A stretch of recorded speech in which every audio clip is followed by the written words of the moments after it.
está vendo a imagem? Está vendo a imagem, Otávio? Está aparecendo para mim agora.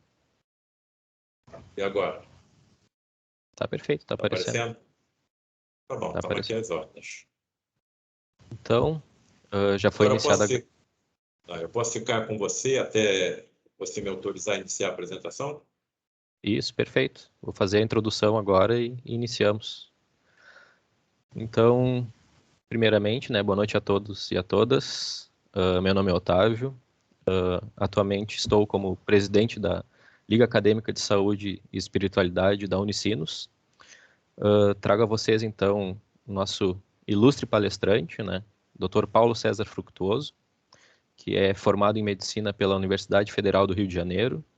Tem os títulos de especialista em Cirurgia Geral, Cirurgia Oncológica, Videocirurgia e Mastologia, mestre em Cirurgia Gastroenterológica pela Universidade Federal Fluminense, membro emérito do Colégio Brasileiro de Cirurgiões, professor de Clínica Cirúrgica e Iniciação à Prática Cirúrgica da Escola de Medicina Souza Marques do Rio de Janeiro, professor e cirurgião do Hospital Universitário Pedro Ernesto da UERJ, titular da Abrames, Academia Brasileira de Médicos Escritores, e membro da Associação Médica Espírita, Carioca.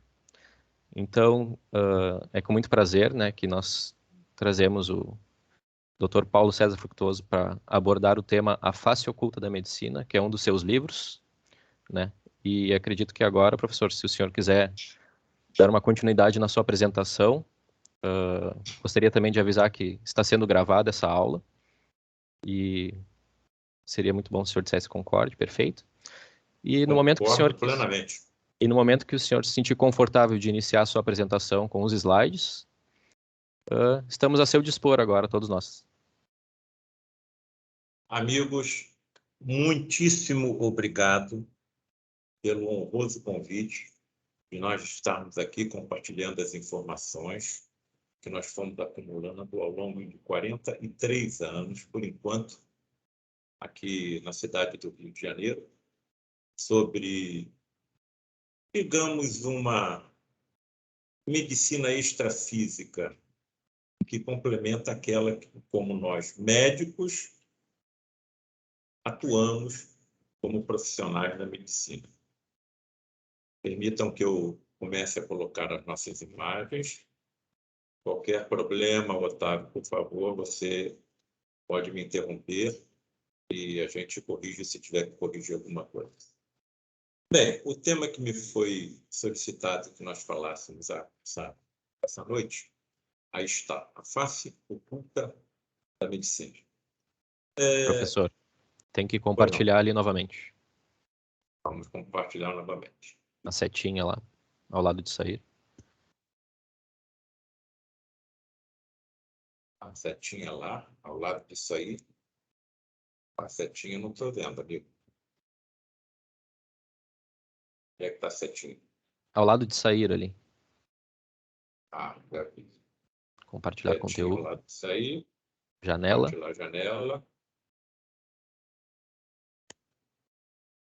Os colegas médicos que estão me assistindo. E eu tenho a impressão que os meus professores, diante dessa tecnologia, eles iam enlouquecer. Otávio, aqui está. Então, volto para a primeira. Vou colocar... Isso agora está compartilhando já, professor. Só botar em modo apresentação. Perfeito. Podemos iniciar. Bem. Estão vendo também o mostrador, não é isso? Bom, então esse é o título da nossa apresentação hoje, A Face Oculta da Medicina, e que está baseada em tudo que eu aprendi ao longo de 43 anos, numa instituição espírita aqui no Rio de Janeiro, denominada Lar de Frei Luís. É curioso, nós percebemos que uma instituição espírita de grande representação é comandada por uma entidade católica, Frei Luís, um frade franciscano que veio para cá na primeira metade do século XX, se radicou na região serrana do Rio de Janeiro, na cidade de Petrópolis, e parece que realizou tamanhos prodígios por lá que passou a ser considerado um verdadeiro santo. Me parece que os prodígios que ocorriam através de Frei Luís, tinham relacionamento com alguma energia extrafísica é denominada pelas correntes espiritualistas como energias mediúnicas. Então, me parece que Frei Luiz era, na realidade, um médium, e, através da sua energia, os prodígios aconteciam principalmente em atendimento de enfermos graves. Bem, aqui está uma fotografia aérea dessa instituição, Lar de Frei Luiz. Mais de 120 mil metros quadrados, uma atividade social intensa, um asilo para idosos, um educandário com mais de 500 crianças, um ambulatório médico para atendimento da pobreza da região, executado por mais de 40 profissionais que trabalham gratuitamente, e além das assistências espirituais. Percebam que a grandeza dessa instituição. Claro que todas essas construções atraíram pessoas com recursos. O que teria levado pessoas a investirem assim, sem nenhuma intenção de retorno, numa instituição de tamanha grandeza? Acredito que são os estranhos fenômenos que nessa instituição aconteceram ao longo de quase 60 anos. Principalmente nessa região incrustada na floresta de Jacarepaguá, bairro aqui no Rio de Janeiro, onde está situado o chamado Santuário de Materializações de Frei Luiz. Vocês vão entender o que nós estamos querendo dizer ao longo da nossa apresentação. Bom, primeiro, foi realizado um encontro científico aqui no Rio de Janeiro, no Centro de Tecnologia do Fundão, um dos centros mais assim respeitados de ciência do nosso país, em que seria discutido o fenômeno vida. E foram convidados cientistas para falar sobre o assunto. Fenômeno vida. Um falou sobre a origem, outro sobre a evolução, outro sobre a finitude. E, curiosamente, me chamaram para participar dessa mesa para falar sobre a continuidade da vida. Será que a ciência já está acreditando que a vida, de alguma forma, continua depois do fenômeno natural da morte? E nessa mesa havia um físico que fez uma colocação muito interessante. Se nós pegássemos o átomo e colocássemos o núcleo de um átomo, como, por exemplo, o sódio, do tamanho de uma ervilha, o primeiro elétron giraria por fora do estádio. Nitidamente, ele estava querendo dizer que somos constituídos por espaços vazios. E se nós eliminássemos todos os octilhões de átomos, se nós eliminássemos os espaços vazios, os octilhões de átomos que compõem nossos corpos, restaria tão somente um resíduo na palma de nossas mãos, que seria alguma forma de energia, porque tudo é energia. Tudo é energia. Bem, se nós somos constituídos por espaços vazios, onde estariam os nossos sentimentos, a saudade, o amor, a ternura? Onde estaria o pensamento? Onde estaria a consciência? Seria produto de alguma reação bioquímica ocorrida nos nossos neurônios, nas nossas secreções? Mas as nossas secreções e os nossos neurônios também são constituídos por espaços vazios. Então, a nossa ciência está sendo obrigatoriamente empurrada na direção de acreditar em alguma coisa além da matéria tangível. E não é acreditada em aproximadamente 80% dos meus colegas médicos. 80% dos nossos colegas não conseguem acreditar em nada além da matéria tangível. Isso tem razões não muito difíceis de serem compreendidas. Eu sou cirurgião há 46 anos. Em nenhum dos corpos dos meus pacientes que eu abri como cirurgião, eu encontrei a alma nem o espírito. Então fica difícil para nós conseguirmos acreditar em alguma coisa. Nós, médicos, que estamos tratando do corpo físico dos nossos pacientes. Estamos tratando das alterações, dos descontroles bioquímicos que nele acontecem. Outra coisa curiosa também, que é pregada pela nossa ciência e que se encontra, assim, num beco de interrogações, são as chamadas complexidades irredutíveis. Toda vez que eu falo em complexidade irredutível, eu coloco esse desenho de um cartunista americano chamado Rube Goldberg, que era a coqueluche da juventude na década de 30, de 40, do século XX. Ele queria, por exemplo, criticar os impostos americanos, que eram extremamente caros. Ele não vai para o meio da rua com uma trombeta. Ele faz um desenho em que ele coloca um contribuinte sentando em cima de uma almofada de ar. Quando ele senta, essa almofada de ar despeja um jato de ar na direção de uma bola de gás que se aproxima de uma vela. Evidentemente, essa bola vai estourar e espantar um cachorro que está amarrado em uma gangorra, onde existe uma bola de bilhar que cai em cima de outra gangorra e lança ao espaço os impostos americanos que se chocam com um chuveiro. Na haste oposta, onde existe um regador, que despeja água sobre uma planta, na qual, em uma de suas folhas, está montada uma mão mecânica que rouba a carteira do contribuinte. Por que isso é chamado uma complexidade redutível? Porque eu não posso reduzir, eu não posso tocar em nenhum dos detalhes desse desenho. Eu não posso, por exemplo, colocar uma rolha nessa almofada. A bola tem que estar cheia, não pode estar vazia. A vela tem que estar acesa, não pode estar apagada. Nenhuma outra folha dessa planta se prestaria à montagem da mão mecânica. Senão, o objetivo não seria alcançado, ou seja, o furto da carteira do contribuinte. Temos aí 1, 2, 3, 4, 5, 6, 7, 8, 9, 10 etapas. Sim.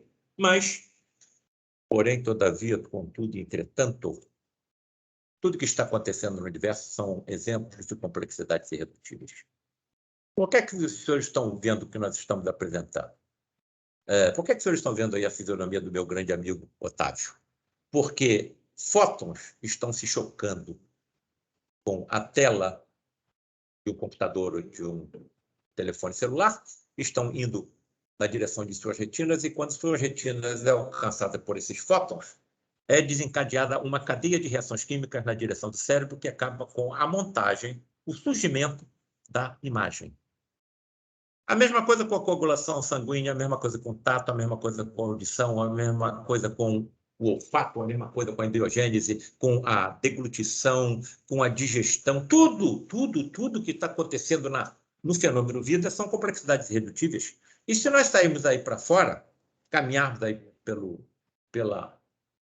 cosmos, pelo universo, também nos depararemos com inúmeras, infinitas complexidades irredutíveis. Nesse momento, alguns corpos estão entrando no nosso sistema solar, alguns em direção ao nosso planeta, e são atraídos pelos grandes corpos gravitacionais de Júpiter, de Urano, de Saturno. É curioso nós percebermos isso. Toda vez que eu falo sobre esse assunto diante de plateias eruditas, uma pergunta é inevitável. Bem, quando eu mostrei o desenho do Rubens Guilbert, 7, 8, 9 a 10 etapas, porém, tudo que nós estamos mostrando aqui na tela e tudo que acontece na vida e no universo são complexidades irredutíveis compostas por milhares e milhares de etapas, das quais você não pode tocar em um átomo, em uma partícula subatômica, porque senão o objetivo não é alcançado. No desenho, nós tínhamos a genialidade de Rupert Goldberg. Quem estaria por trás de todos esses fenômenos de complexidade irredutíveis universais? O acaso? O acaso é que estaria por trás de todos esses efeitos inteligentes? Como pode ser um acaso os átomos que compõem meus corpos estarem sendo substituídos por átomos oriundos das explosões das supernovas estrelas do espaço? É impossível você acreditar que tudo isso seja obra do acaso. Porém, toda vez que você coloca isso diante de plateias eruditas, essa pergunta é inevitável. Se existe algum planejamento inteligente para a vida, por que nós adoecemos? O tal Criador, que eu não entendo, só sei que ele existe, porque o multiverso não pode ser obra do acaso, nem o fenômeno vida pode ser obra do acaso. Ele é definido por todos os filósofos da história da humanidade como um ser infinitamente perfeito em tudo. Ele é infinitamente justo, infinitamente bom, infinitamente sábio, onipotente, onipresente, onisciente. Então, fica assim, é curioso nós percebemos que alguma falha existe quando o fenômeno vida é atingido por alguma forma de doença. Então, eu me considerava no meio dessa encruzilhada. E essa encruzilhada ela é formada pelas ciências e pelas religiões. As religiões, de um modo geral, me conduzem a ter um bom comportamento. Eu não devo matar, eu não devo roubar, eu não devo prestar falso testemunho, tudo aquilo que nós já sabemos. E também conseguiram, de alguma forma, me convencer que eu continuarei vivo quando ultrapassar o fenômeno natural da morte. Mas nada. Que espécie de corpo terei? Não sei. Quem vai me sustentar? Não sei. Aonde eu vou morar? Não sei. Eu vou poder trabalhar, estudar, aprender? Não sei. Crianças que morrem continuam crescendo? Idosos rejuvenescem? Não sei. Eu necessitarei de algum alimento? Não sei. Cegos voltam a enxergar? Não sei. Paralíticos voltam a andar? Não sei. Não sei nada. Quando você se volta para a ciência, tudo é obra do acaso. A maior parte dos pacientes que eu opero são cancerosos. Eu sou cirurgião oncológico. O canceroso para a ciência é um azarado. Ele teve o azar de que em uma dos trilhões de células que compõem os nossos corpos, tem ocorrido um conjunto de mutações que levaram à transformação maligna. É muito azar. Bem, então eu estou nessa encruzilhada. E acho que, para sair dessa encruzilhada, alguém tinha que voltar do outro lado da vida ou do outro lado da morte para me contar essa história. E se alguém realmente voltasse do túmulo com as revelações que nós estamos precisando? Isso já aconteceu? Já. Há 2000 anos, inclusive, a nossa história é dividida em duas eras, antes e depois dele. Só que é muito difícil um médico acreditar que tenha ocorrido uma ressurreição do corpo físico. O tal Jesus foi chicoteado quase até a morte. Enterraram-lhe uma coroa de espinhos na fronte e, segundo alguns historiadores, esses espinhos tinham um comprimento em torno de 2 centímetros, que alcançaram a calota craniana. A dor que ele deve ter sentido deve ter sido insuportável. Não satisfeitos, cravaram seu corpo na cruz. Não satisfeitos, ainda atravessaram o seu tórax com uma lança.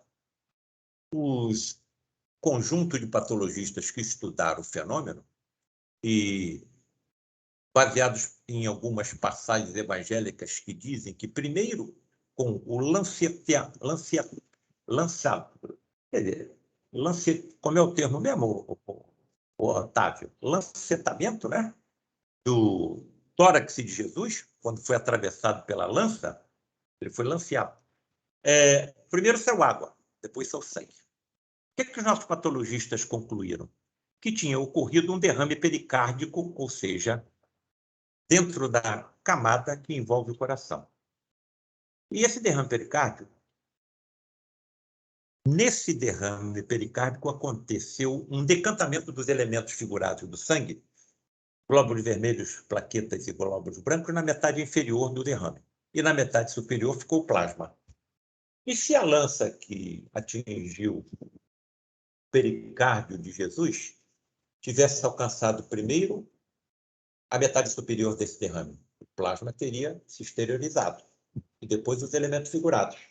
Se eu tivesse visto isso acontecer há 2000 anos, eu pensaria que primeiro saiu com a água e depois saiu o sangue. Sim.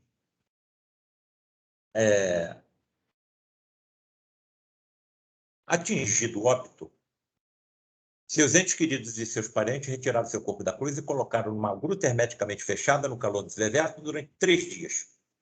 No final desse terceiro dia, ele aparece com seu corpo completamente reconstruído. Como é que um médico vai acreditar que isso possa ter acontecido? Bem, então eu tive que procurar um plano B. Só que esse plano B eu não procurei, ele foi colocado na minha frente para que eu tentasse compreender de formas lógicas e racionais o que possa ter acontecido. Esse plano B, eu acredito que tenha sido uma transposição transuniversal e a materialização do Espírito de Jesus. Transposição transuniversal, o que quer dizer isso? Até onde eu estou entendendo, depois de mais de 40 anos estudando tais fenômenos, eu acho que quando chegar o momento da minha morte, que as correntes espiritualistas e espíritas podem designar como desencarnação, os dois componentes que estão assim constituindo o meu ser, um componente material e outro espiritual, se separarão. O componente material vai entrar em degradação e as moléculas e átomos que o constituem serão utilizadas na constituição de outros corpos orgânicos e inorgânicos. Porém, o meu componente extrafísico, que é chamado de espiritual para mim, isso hoje é sinônimo, energético, vital, transmissor da vida ao meu corpo físico e, convicção inabalável, hein? Imortal, ingressará no universo paralelo a esse que nós estamos habitando. Acredito que sejam o que as religiões estão chamando de plano espiritual, plano celestial, plano astral. Hoje, para mim, tudo isso é sinônimo. Sob condições especialíssimas, raríssimas, e com a manipulação de tremendas quantidades de energia, esses seres que já passaram pela Terra, ocupando corpos similares aos nossos e que continuam vivos em outros universos, podem de lá se teletransportar e, durante alguns momentos, se materializarem. Bem, para que isso aconteça, eu preciso de um sensitivo. Esse sensitivo é denominado pelas correntes espíritas como médiums de efeitos físicos. Indivíduos extremamente raros em toda a história da humanidade, homem ou mulher, que entram em transe, desmaiam. E quando estão nesse transe mediúnico, começam a expelir uma espécie de fluido de tremenda energia presente em todo ser vivo, seja ele hominal, animal ou vegetal. Tais fenômenos foram estudados por grandes nomes da ciência. E isso foi que me ajudou a tomar uma tremenda decisão quando saí já dos bancos da escola de medicina. Ou eu me viro para a esquerda e nada disso está acontecendo na minha vida. Eu sou cirurgião. Quem é que vai se entregar anestesiado às mãos de um cirurgião que acredita em fantasmas? E se esse cirurgião declarar que acredita em fantasmas cobertos por lençóis? Ou me viro para a direita e tento pesquisar na ciência e na história que fenômenos foram esses que foram colocados à minha frente. E quando me virei para a direita, para minha surpresa, encontrei grandes nomes que tinham estudado, pesquisado, testemunhado os mesmos fenômenos que eu estava vendo e presenciando. E tinham concluído que tudo acontecia, que tudo era verídico. Claro que nós não sabemos ainda como acontecem, mas estamos na fase do empirismo, ou seja, chegamos às conclusões que determinados fenômenos são possíveis e são verídicos pela observação. Aliás, foi assim que Charles Darwin chegou às conclusões de que as espécies evoluem. Ele não tinha microscópio, ele não tinha as informações sobre a genética que nós temos hoje, mas ele chegou às conclusões que chegou pelo empirismo, pela observação. É a mesma coisa com Mendel. Ele observou os caracteres das ervilhas e, pela observação, ele colocou as bases das genéticas que nós estudamos hoje. Alguns desses nomes que estão assim colocados, eu posso citar, por exemplo, Camille Flammarion, o maior astrônomo da França, até hoje cultuado pelos franceses. Arthur Conan Doyle, médico, escritor, criador do personagem Sherlock Holmes. Alfred Russel Wallace, elaborador da teoria da evolução, junto com Charles Darwin. César Lombroso, pai da medicina forense ou judicial. Só tem fera nesse grupo aí. E eu tenho cuidado de colocar também nesse grupo o nome de Luiz da Rocha Lima, que era o presidente do Lado Fleurismo quando eu lá ingressei em 1978, o maior homem que eu conheci na vida. Profundo estudioso desses fenômenos mediúnicos, principalmente relacionados com a sensibilidade de efeitos físicos. Olha, retiro desse grupo 3 nomes. Alex Carrel, Prêmio Nobel de Medicina por ter descoberto as substâncias anticoagulantes. Graças ao trabalho desse homem, milhares de vidas estão sendo salvas neste momento. Charles Richer, Prêmio Nobel de Medicina de 1913 por ter descoberto a resposta anafilática humana. Graças ao trabalho desse homem, milhares de vidas estão sendo salvas neste momento. William Crookes, um dos maiores físicos da história, descobridor dos raios catódicos, do estado radiante da matéria, do elemento tálio e outras descobertas que permitem que hoje, por exemplo, nós tenhamos televisão, tenhamos GPS. Então só tem fera. Na hora que eu percebi que isso tinha sido presenciado e de forma empírica comprovado a veracidade por grandes nomes da ciência, eu nunca parei de estudar. Eu estava vendo isso acontecer. Qual é o denominador comum desses homens? Aí está um desses médiums ditos de efeitos físicos desmaiado, entra em transe com facilidade. E quando estão nesse estado, começam a expelir pelos seus orifícios do corpo, principalmente boca, nariz e ouvido, o tal fluido de grande energia, que foi batizado por Charles Richer, Prêmio Nobel de Medicina, como ectoplasma.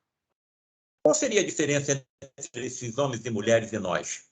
Até onde percebo, os envoltórios que envolvem o nosso componente extrafísico, energético, vital, transmissor da vida aos nossos corpos físicos e imortal, é denominado tela búdica. Essa tela búdica é que impede que nós sintamos do toque os seres extrafísicos que já passaram pelo fenômeno da morte e que se encontram próximo a nós.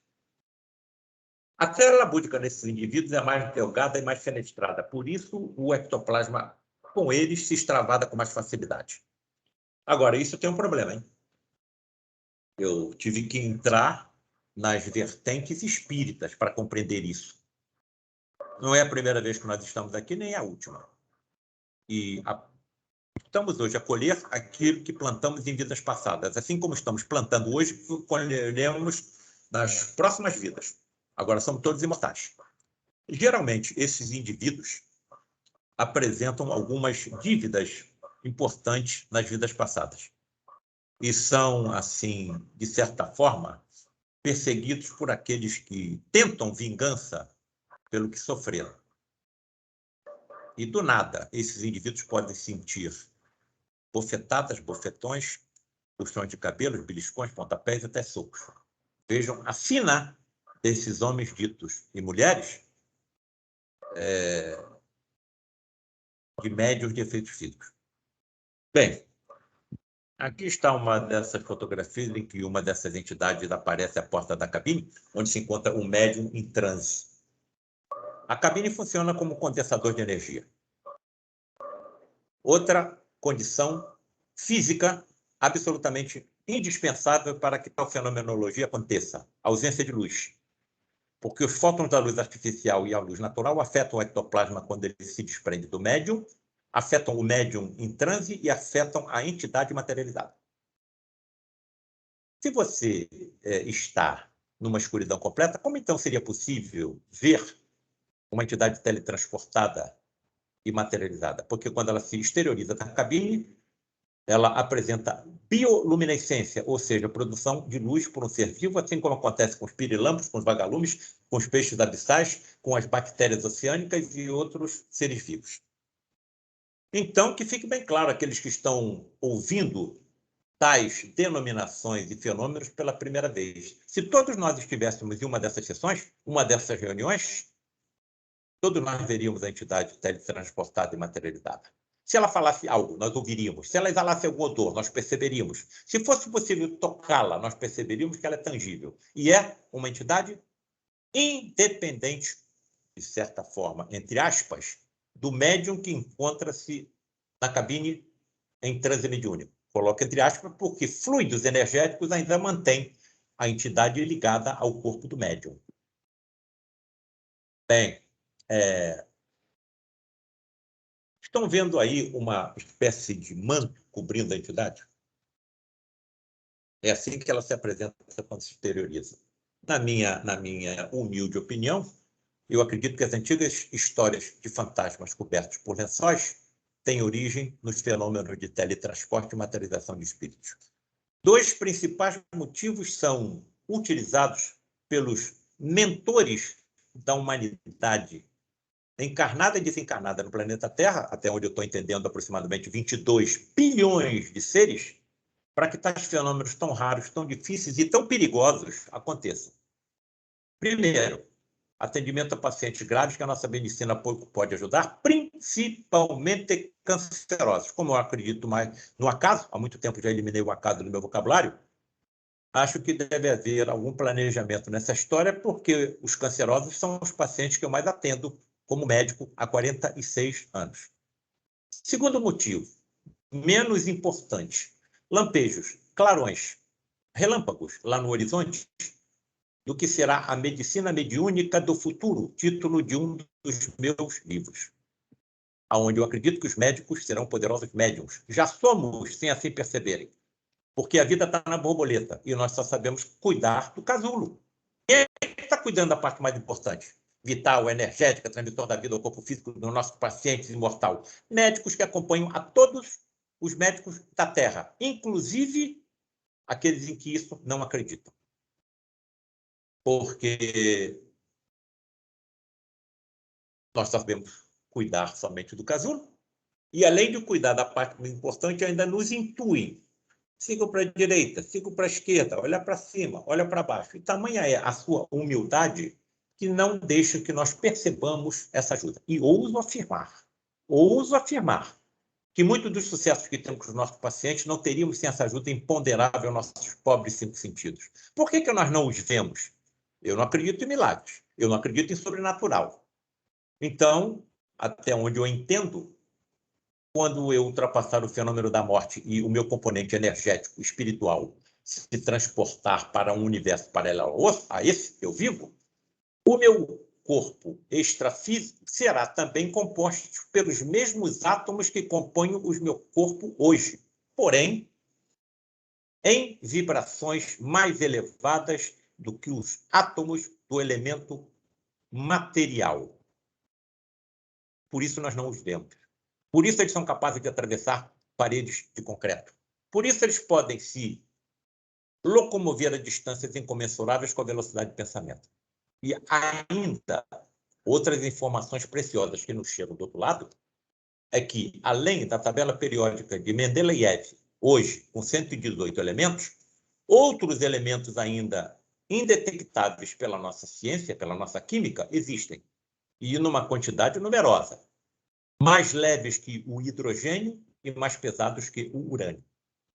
Me parece, então, que está começando a se descortinar na nossa frente, principalmente médicos, uma ciência assustadoramente mais profunda e complexa do que tudo aquilo que nós possamos imaginar, de tudo aquilo que possam imaginar os nossos escritores de ficção científica e os nossos cineastas. Porque existe um segundo elemento, além do elemento material, o elemento espiritual. Está uma dessas médiums também, inglesa, Ellen Duncan. Olha um espírito, através da sua mediunidade, masculino se materializando, se teletransportando e se materializando, às custas da mediunidade de uma médium feminina. Essa médium foi presa durante a Segunda Guerra Mundial, porque, através dela, marinheiros que tinham perecido nos navios afundados pelos nazistas estavam se materializando em sessões e trazendo as informações de que tinham morrido, e o governo britânico estava tentando esconder essas tragédias do povo inglês, tão sacrificado com os bombardeios dos navios, dos aviões alemães. O que é que o governo fez? Mandou que um grupo de policiais disfarçados entrasse em uma dessas reuniões e tentasse prender a entidade. Simplesmente ela se desmaterializou em suas mãos. Eles nada conseguiram prender. E a médium acordou vomitando sangue e quase morreu. Tamanha foi a brutalidade do retorno do ectoplasma ao seu corpo físico. Vejam o risco que esses homens e mulheres correm ao se entregar espontaneamente para que tais fenômenos aconteçam. Por que são médicos que mais se materializam? Porque trazem uma medicina muito superior à nossa, com uma tecnologia superior à nossa. Bem, isso traz algumas elucidações que nos fazem, de certa forma, compreender de forma lógica e racional o que está descrito em algumas passagens evangélicas, como, por exemplo, a presença de Jesus no Monte Tabor, quando surgem ao seu lado Moisés e Elias. Olha, Moisés já tinha morrido há mais de 1.500 anos e continuava vivo. Elias já tinha morrido há mais de 800 anos e continuava vivo. Ele subiu no Monte Tabor acompanhado de 3 discípulos. Indago a todos aqueles que nos honram com a presença essa noite. Algum de nós, diante de uma cena dessa, Jesus ladeado por Moisés e Elias, conseguiria dormir Esse que permaneceu acordado não tentaria acordar os outros dois ou tentou e não conseguiu? As passagens evangélicas dizem que os três estavam sonolentos. No final, os três despertaram e viram as duas entidades ao lado de Jesus. Diante de tudo que eu vi, estudei, presenciei, testemunhei, será que eu estaria exagerando em colocar como hipótese, eu sou muito cuidadoso, e o que teria acontecido naquele momento histórico foi que 2 ou 3 desses médiuns ditos de efeitos físicos estariam acompanhando Jesus e naquele momento teriam entrado em transe, desmaiado, e através da energia ectoplasmática que deles se desprenderam, os espíritos de Moisés e Elias teriam se materializado? Coloca a reflexão de todos. Espíritos com vestes resplandecentes à porta do túmulo de Jesus. Com todas as mulheres que estavam presentes vendo, não é uma ou outra, não, todas estavam vendo. O que eu falei ainda há pouco? Que nós vemos a entidade materializada na escuridão porque elas apresentam, quando saem da cabine, vestimentas luminescentes. Estaria eu, mais uma vez, exagerando, colocando como hipótese que o que teria acontecido naquele momento foi o teletransporte e a materialização de 2 espíritos que acompanhavam a entidade dita o Cristo, Jesus? Coloca a reflexão de todos. De onde teria havido a energia para que tal fenômeno acontecesse? Provavelmente de algum médio de efeito físico das proximidades, ou, quem sabe, da energia desprendida do corpo envolto no Santo Sudário de Turim. Físicos estudaram o fenômeno. Como seria sido possível que aquela imagem ficasse grafada ainda em tonalidade vermelha depois de tantos anos? Estuda para cima, estuda para baixo, estuda para a esquerda, estuda para a direita, estuda para o centro e chegar à seguinte conclusão. Olha, isso está no livro A Física do Cristianismo. Os interessados podem acessar. E só tem uma possibilidade disso ter acontecido. O corpo envolto nesse pano, nesse tecido, sofreu uma desintegração atômica, uma desmaterialização nuclear. E essa desintegração só pode ter ocorrido em 1/100º de segundo, porque se tivesse ocorrido em 2/100º de segundo, toda a Judeia teria sido pulverizada numa explosão atômica. Indaga-se, então, quem estaria comandando tamanha quantidade de energia de forma inteligente? Algum médico vai acreditar que isso seja possível? Cuspir na terra e vou aplicar esse cataplasma na vista do médico, ele vai continuar, ele vai voltar a enxergar? Percebam a imagem que será mostrada agora. Um desses médiuns, chamado Gilberto Arruda, com uma entidade médica nele incorporada, ou super incorporada, ou encarnada. Entendo a encarnação mediúnica como um fenômeno em que a entidade toma conta completa do corpo do sensitivo. Nesse momento, o sensitivo nada percebe, depois nada se lembra. Inclusive, a entidade que ocupa todo o seu aparelho físico fala línguas desconhecidas do médium pelo fenômeno da xenoglosia, incluindo, nesse histórico, línguas mortas como o aramaico antigo e o latim. Percebam, a fotografia foi feita na penumbra, por isso está um pouco embaçada, e naquele tempo eram usadas as máquinas fotográficas com flash. Algo branco está se exteriorizando pelo nariz e pela boca desse médium. E se isso tivesse acontecido há 2000 anos atrás, o que é que eu pensaria? E se eu tivesse conhecimento científico como médico, tendo informação trazida pelos meus colegas dos outros universos, de que, para cada célula do meu corpo físico, eu tenho uma congênere no meu corpo extrafísico? Então, se eu tenho aproximadamente entre 10 e 50 trilhões de células no meu corpo físico, eu tenho de 10 a 50 trilhões de células no meu corpo extrafísico. E se eu tivesse conhecimento científico que me permitisse teletransportar células desse meu componente extrafísico para o meu componente físico? E se eu pudesse fazer isso com cego de nascença? Energia não vai faltar, porque essa energia tem em mim. Não somente nas energias no meu corpo físico, mas também no meu corpo extrafísico. E essas energias são de natureza até incalculável. Há pouco tempo eu fiz uma consulta com um colega que trabalha com físicos e químicos e indaguei a ele, colega, você tem ideia de quanto de energia existe utilizando a regra de Einstein, E igual a mc ao quadrado em um corpo humano com 85 quilos? E ele fez a consulta com os outros físicos e químicos e matemáticos e, meio assim surpreso, me encaminhou uma mensagem pelo WhatsApp. Paulo César, toma um calmante antes para você saber o que é que vai ser dito a você. Nós calculamos que a energia existente em um corpo físico de um ser humano com 85 quilos de massa corporal, a energia nele existente, pode ser comparada à usina de Itaipu trabalhando em 100% da sua capacidade por 6.350 dias. 6.350 dias a usina de Itaipu trabalhando em 100% da sua capacidade. Isso eu tenho no meu corpo físico. Olha, se eu soubesse como controlar de forma inteligente tamanha quantidade de energia, eu acho que eu conseguiria acalmar o mar e o vento. Pelo menos em volta de onde eu estivesse. Será que foi isso que o tal Jesus fez há 2.000 anos atrás? Aí está essa energia. E qual seria, então, a energia envolvida no teletransporte e materialização de um espírito de 85 quilos de massa corporal? 60 gramas do meu corpo tem energia suficiente para construir 100 bombas atômicas iguais às que foram lançadas na cidade de Hiroshima. Quem está dizendo isso é a ciência, não são as religiões. Eu peso 90 quilos, 90 mil gramas.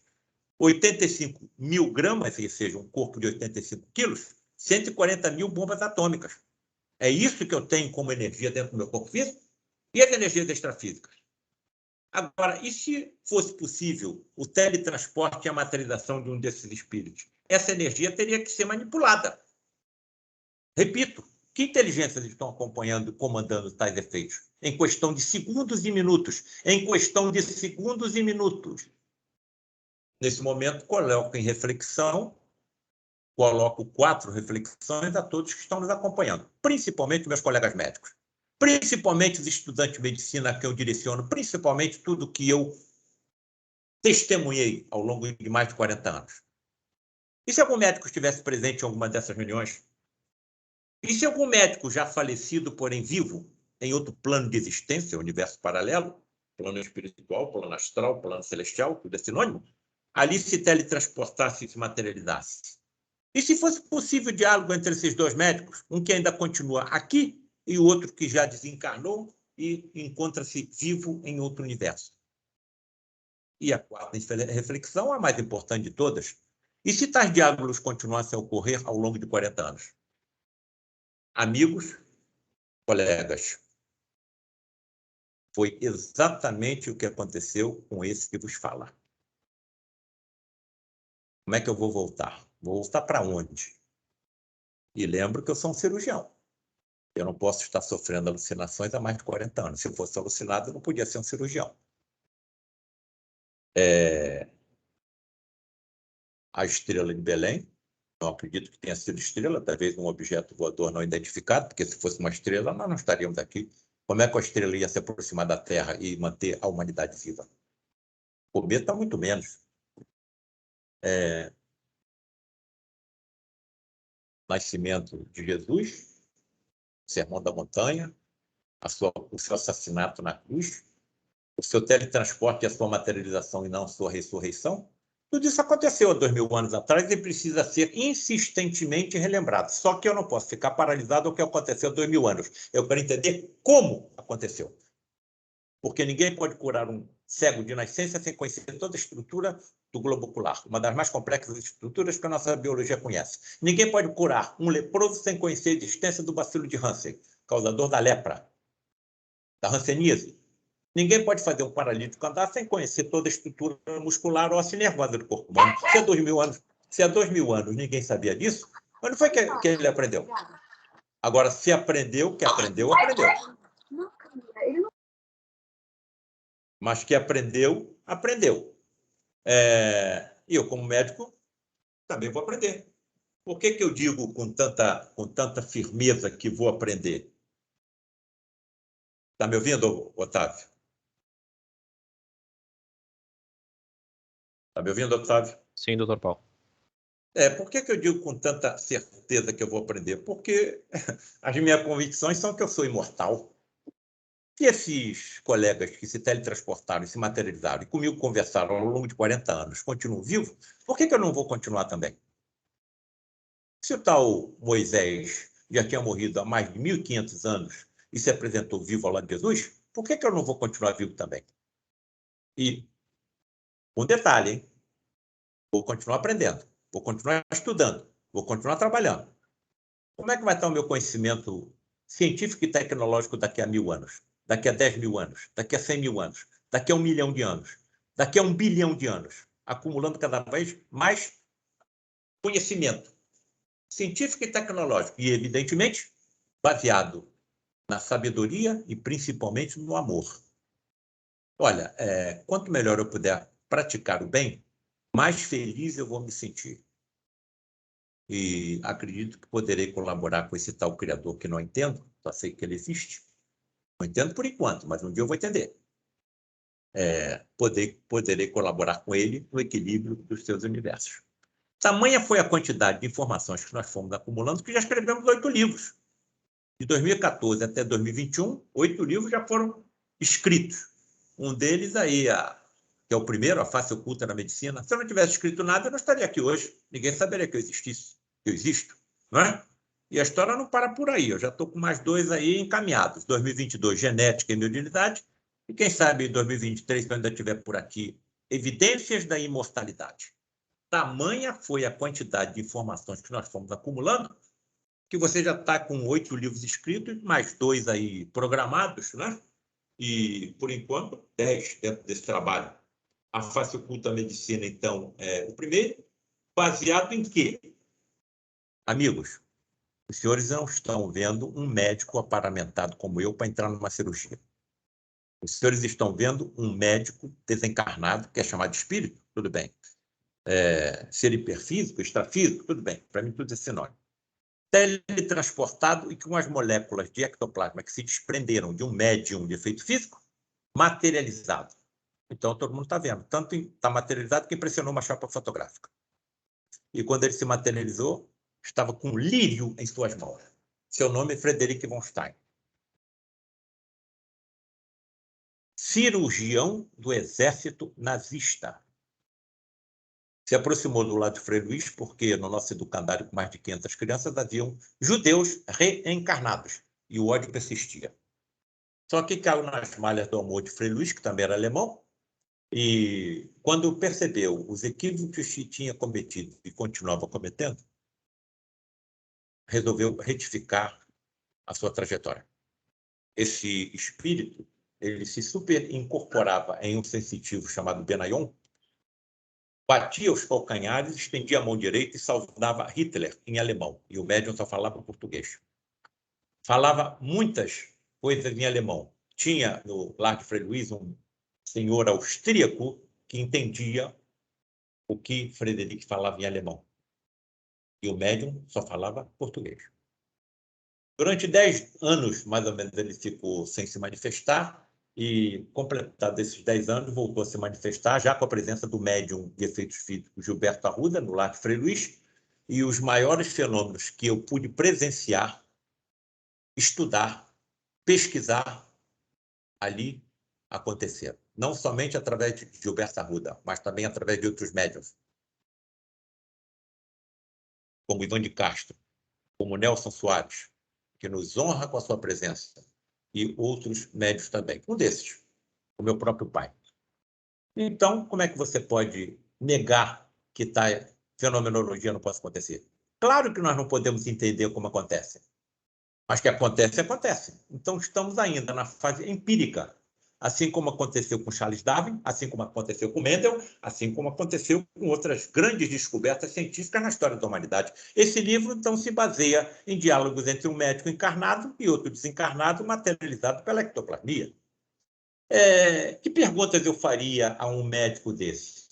Tenho certeza que os colegas que estão aqui fariam as mesmas perguntas que eu faria.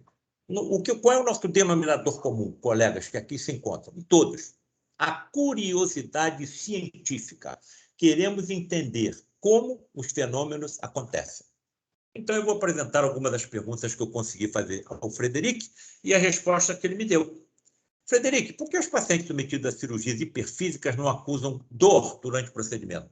Sabe o que são cirurgias hiperfísicas? Aquelas que ultrapassam os limites físicos do corpo do doente. Então, a sua origem não está no corpo físico, sim no seu corpo extrafísico. Muito provavelmente, num tal envoltório, num tal envoltório fluídico, energético, que envolve o corpo espiritual de todos nós. As correntes espíritas chamam de perispírito. A ciência já está estudando esse componente com outro nome, campo morfogenético. Muitas das doenças que nós médicos tratamos têm sua origem nesse componente extrafísico. Então, nós, como médicos, estamos tratando muitas doenças como efeitos. Não sabemos as causas, porque as causas estão extrafísicas. Esses médicos que se teletransportam, se transportaram e se materializaram no lar de Frei Luís, ultrapassavam os limites físicos dos corpos dos pacientes que nós os levávamos aos seus cuidados. Daí o nome, cirurgias hiperfísicas, inclusive com sangramento e extração de peças cirúrgicas. Repito, inclusive com sangramento e extração de peças cirúrgicas que eram comprovadas pelo estudo de patologistas. Por que o paciente não sente dor, Frederic? Olha aí as cirurgias hiperfísicas. Sangramento, nunca vi utilização de qualquer instrumento metálico. Se eu visse, não ficaria perto, não conseguiria me manter assim, controlado, vendo canivete, tesoura, bisturi, alfinete, grampo, sem estar esterilizado. Eu sou cirurgião, como é que eu conseguiria me manter assim, tranquilo, vendo isso acontecer? O que eu vi era a utilização das mãos e a tal força mental que todos nós temos, mas não temos ainda a genética apropriada, nem a inteligência para utilizar. Mas os médicos do futuro terão. Os médicos do futuro terão. Bem, por que é que o doente não sente dor? Olha a resposta que me foi dada. Observa, os nossos anestesistas sabem como estimular o corpo dos pacientes, mais precisamente seus neurônios, a produzirem e liberarem substâncias químicas que vocês conhecem pelos nomes de endorfinas e encefalinas. Bom, um mecânico de automóvel não podia me dar essa resposta. Essas substâncias foram descobertas em camelos e dromedários no deserto do Saara, mastigando frutos espinhosos, com sangramento das suas gengivas e ainda apanhando do condutor. Isso levantou a curiosidade de biólogos em saber por que os animais não demonstravam dor. Vamos examinar os frutos para ver se tem alguma substância anestésica. Não tem. Vamos examinar o plasma dos animais quando estiverem mastigando esses frutos para ver o que está acontecendo. E aí encontraram as endorfinas e encefalinas. Entendo endorfinas como morfinas internas, não é? Alguma dessas endorfinas e encefalinas possuem uma capacidade anestésica até 200 vezes maior do que qualquer morfina que compremos no mercado. Com uma vantagem, não leva à dependência química. Então, é assim que os anestesistas do outro lado da vida atuam? E se os nossos anestesistas soubessem como fazer isso? Frederic, por que com frequência vejo você e outras entidades médicas atuar em regiões do corpo dos doentes distantes da área enferma? Eu sei que o paciente está com tumor no cérebro, o Frederic está atuando no tórax. Eu sei que o paciente está com uma obstrução coronariana, Frederic está atuando no abdômen. Eu sei que o paciente está com câncer no estômago, Frederic está atuando no crânio. Por que ele não atua na região onde está a doença? Vou mostrar a resposta sem comentários. A preocupação do enfermo sobre a região ou órgão que ele sabe estar doente dificulta nossa atuação. Desviamos, então, sua atenção para outra área, mas, na realidade, confeccionamos um túnel de ectoplasma até a zona verdadeiramente doente e ali realizamos o procedimento necessário. Sem comentários, apenas lembrando que a preocupação do doente sobre a região ou órgão, donde deduz-se facilmente que pensamento também é energia. Tanto a energia que, pelo fenômeno da telecinesia, alguns desses médiuns podem movimentar objetos sem tocá-los. se consegue movimentar objetos sem tocá-los com energia mental, salta aos meus olhos, agria minha fronte, aperta o meu nariz e puxa a minha orelha. O pensamento também é composto por energia. Evidentemente, átomos de elementos com vibração maior do que a conhecemos como componente do elemento material. Frederico, como correlacionar a existência de Deus com as doenças, hein? Como correlacionar a existência de Deus com as doenças da infância, Frederico? Bom, por que eu fiz essa pergunta a ele? Porque eu estava no Centro Cirúrgico do Hospital Universitário Pedro Ernesto, onde trabalho aqui no Rio de Janeiro. Encontrei com um colega que é cirurgião de cabeça e pescoço, Leonardo Rangel, e indaguei: "Ei, Leonardo, tudo bem? O que você vai fazer por aí?" Eu vou fazer uma traqueostomia. Uma traqueostomia? É por quê? Vamos lá na sala que eu lhe mostro. Entrei na sala de cirurgia com ele, encontro um paciente já anestesiado, com tumor maligno do tipo sarcoma no pescoço. Tamanho do tumor, mais ou menos do tamanho da cabeça do paciente. Estava comprimindo a traqueia, o paciente não estava conseguindo respirar, ia fazer uma traqueostomia e o paciente, pelo menos, não morreu sufocado, mas algumas semanas depois morreu. Idade do paciente: 6 meses. Esse foi o quadro que nós vimos. E quando vimos a tomografia da mãe grávida, o tumor, um sarcoma infantil, já aparecia no feto. A criança nem tinha nascido. Fez mal a quem? Cadê Deus? Um ser infinitamente perfeito em tudo. Está distraído, está passeando, está dormindo, está sonolento? Estão percebendo o porquê as classes eruditas se afastam dos templos? Não temos pelas religiões respostas lógicas e racionais. Então, ficamos nessa encruzilhada entre as religiões e a ciência. Vejamos aí a resposta do Frederico. Entenda os tumores como aspiradores das impurezas do espírito, tudo se esclarecerá. Mas se a criança nem nasceu, como é que a impureza foi parar lá? Só tem uma resposta: em vidas passadas. Não é a primeira vez que nós estamos aqui, nem será a última. Não tem saída. Trata-se de uma lei dita pelas correntes espíritas como de ação e reação, causa e efeito. Fizemos alguma coisa, falamos alguma coisa e até pensamos, levamos ao sofrimento do próximo ou da natureza do planeta que nós habitamos, que vai dificultar a vida daqueles que virão depois de nós, isso fica grafado no nosso componente extrafísico. Mais precisamente no envoltório chamado perispírito ou campo morfogenético. E muitas vezes eu vou precisar de corpos futuros que sirvam como aspiradores dessas impurezas que eu aloquei em mim próprio, e não o tal Deus. E que corrijam as deformações do meu perispírito que eu causei, e não Deus.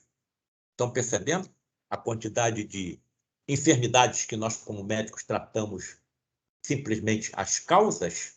Não conhecemos ainda os efeitos, as raízes dessas doenças, porque só acreditamos na matéria tangível. Não conseguimos ainda acreditar em algo além da matéria. Frederico, como você e outras entidades médicas podem visualizar o interior dos corpos dos doentes trazidos para tratamento? Eu vejo o interior dos corpos como se pele eles não possuíssem. Então, ele tem visão com transparência, ele tem visão com raio-x. Quantos diagnósticos eu, como cirurgião, faria se tivesse essa visão com raio-x? Não chegou o momento, porque se todos nós médicos tivéssemos a visão por transparência, todas as empresas que fabricam os instrumentos que nós utilizamos como profissionais no diagnóstico das doenças dos nossos pacientes fechariam as portas e nós causaríamos uma multidão de desempregados. Não chegou o momento, estão nos mostrando clarões, relâmpagos, no horizonte do que será a medicina mediúnica do futuro. Mas como você distingue uma célula sadia de uma enferma, Frederico? E eu as distingo por suas vibrações, que são diferentes uma das outras. Então, ele tem visão microscópica, ele via a célula, e ele via, inclusive, a célula quando estava super incorporado no seu médium, ou mesmo incorporado, utilizando, então, o sistema visual humano. igual ao nosso. Será que a nossa evolução como espécie alcançará isso? Claro que vai alcançar. E pode, inclusive, ser acelerada pela inteligência artificial e a engenharia genética, porque os nossos olhos não começaram como são. Começaram com uma membrana biológica simplesmente sensível à luz. Se contraía na claridade e se dilatava na escuridão. Através de bilhões de anos de evolução, se transformou no olho humano. Só que a nossa evolução como espécie não cessou. E à medida que nós formos evoluindo, trechos maiores do ADN serão utilizados e as proteínas do homem e da mulher do futuro serão mais perfeitas do que a que nós hoje possuímos. E o homem e a mulher do futuro serão resistentes a uma série de doenças, como as alérgicas, as infecto-contagiosas, e terão também, isso que ele está dizendo são os nossos geneticistas, sentidos ultra-evoluídos em relação a que hoje possuímos. Eu não tenho condições hoje, como cirurgião, de ter uma visão microscópica, porque não teria controle emocional estando dentro de uma sala de cirurgia, vendo miríades de micro-organismos nas paredes da sala, na superfície do paciente, do corpo do paciente que eu vou operar, na roupa dos meus assistentes, porque por mais esterilizada que seja uma sala de cirurgia, sempre haverão micro-organismos. Não chegou o momento. Insisto, estão nos mostrando o que será a medicina mediúnica do futuro. Se ele vê a célula vibrar, é isso que ele está vendo? Esse exame chama-se tomografia por emissão de pósitrons. O que são pósitrons? Elétrons com carga positiva. Ou seja, já estamos usando na medicina a antimatéria no escrutínio do corpo humano. Então, me parece que a nossa tecnologia médica, dentro de relativamente pouco tempo, estará tão sensível que detectará a existência desse componente energético extrafísico transmissor da vida aos nossos corpos e aos corpos dos nossos pacientes. Inclusive, será possível detectar o momento da separação entre esses dois componentes, ou seja, o momento natural do óbito ou da morte. E aí você vai matar quem, se não existe morte? Como é que você vai se sentir quando você chegar do outro lado e se deparar com aquele que você causou a morte? Estão percebendo a importância dessas revelações? Estão percebendo a importância de sabermos de forma científica de que aquilo que fazemos e causamos o mal ao próximo pode repercutir no que colheremos em vidas futuras? Bem, Frederic, até onde vai essa sua visão microscópica? Você é capaz de ver as organelas celulares? Sim, eu posso.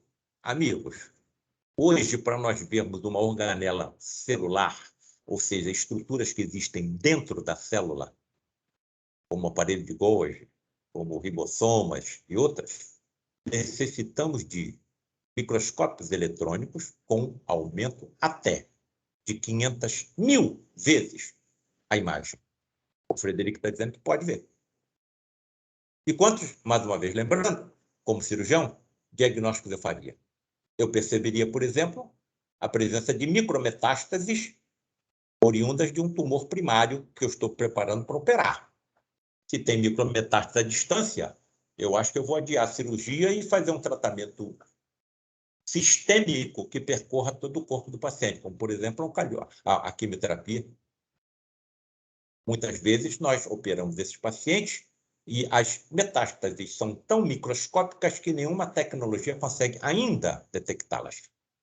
Bem, você é capaz de alcançar com a sua visão o átomo e as partículas subatômicas, Frederico? Não, eu ainda não. Mas espíritos mais evoluídos que eu, sim. Amigo, chega a ser assim contundente essa resposta. É possível ver átomo e partículas subatômicas na atualidade? Sim. Como? Através de microscópios eletrônicos, talvez quânticos, denominados de tunelamento, que através de túneis formados por elétrons, conseguem aumentar a imagem em até 100 milhões de vezes.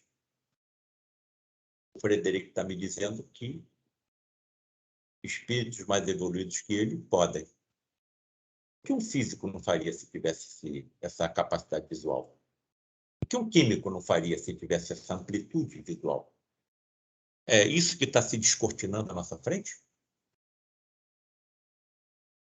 E caminhando já para o final, Frederic, qual a razão espiritual para a síndrome de Larsen?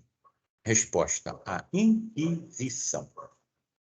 Por que eu fiz essa pergunta a ele? Entrou uma jovem empurrada numa cadeira de rodas pela mãe, de 30 anos. A jovem tinha 30 anos, estava na cadeira de roda e a mãe, muito resignada, muito tranquila, entrou numa reunião pública para ser atendida numa sala de tratamento no lar de Frei Luís, e o Frederic estava atuando super incorporado no seu médico.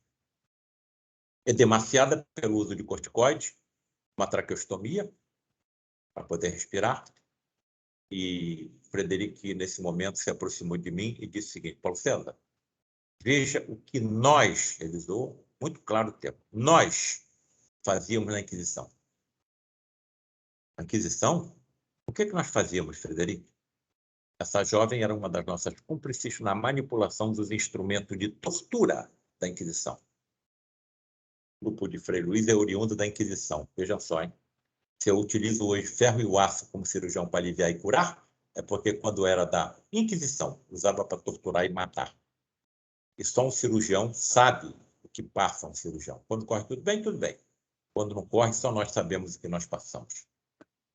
Bom, e aí eu me aproximei da mãe da jovem e perguntei o nome da doença que a filha tinha. Resposta: síndrome de Larsen.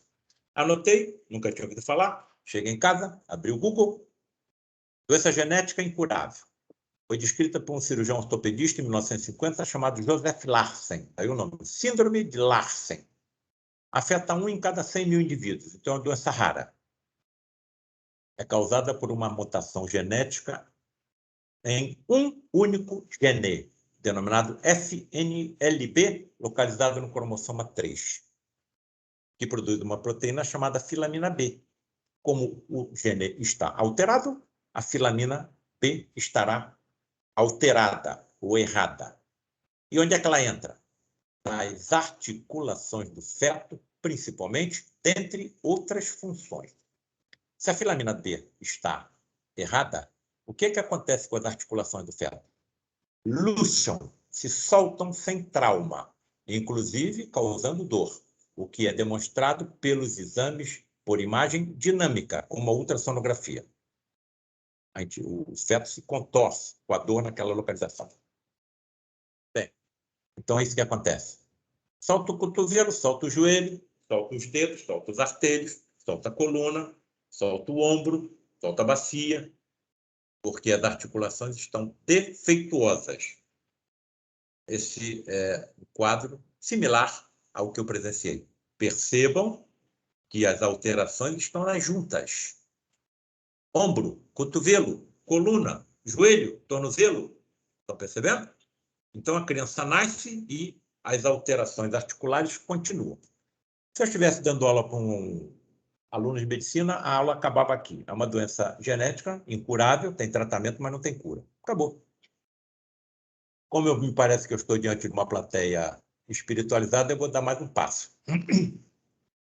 Vou mostrar algumas lesões causadas pelos instrumentos de tortura da Inquisição. Por exemplo, eles costumavam amarrar os punhos da vítima e suspender a vítima no ar pelos punhos. Imagine a dor que essa vítima sentia com a torção das suas articulações do ombro, do húmero com omoplata. E tinham ainda o cuidado de colocar pesos nos seus tornozelos. Algumas vítimas ele soltava a corda e antes que a vítima chegasse no chão, prendia a corda novamente. Simplesmente o corpo se desprendia e os braços ficavam presos na corda e a vítima morria com hemorragia. Aí está o trapézio. A vítima era colocada nessa posição e pesos cada vez mais pesados colocados no seu tornozelo. E também a corda, a roda. Puxa o braço para cá e os pés para o outro lado. Estarrecido, eu percebi que as lesões causadas pelos instrumentos de tortura da Inquisição eram exatamente causadas iguais, semelhantes aos causados pela síndrome de Larsen, ou seja, as articulações. Mais uma vez ficou comprovado, pelo menos pessoalmente para mim, como médico, que eu estou cuidando de efeitos. Em muitos casos, não sei as causas. E não tem saída. Eu hoje estou colhendo o que eu plantei em vidas passadas. E hoje eu estou plantando o que eu vou colher nas vidas futuras. É uma lei de causa e efeito universal. Assim como são, por exemplo, a lei da gravidade. Não há como você modificar. São leis universais. Onde é que essa lesão, então, fica? Essas impurezas ficam organizadas e coletadas no tal perispírito ou campo morfogenético, que vai afetar a composição de um corpo físico pela alteração do ADN do espírito reencarnante. Não tem saída. Olha, eu acho que agora a situação está na mão da ciência. As religiões foram até onde podiam ter ido.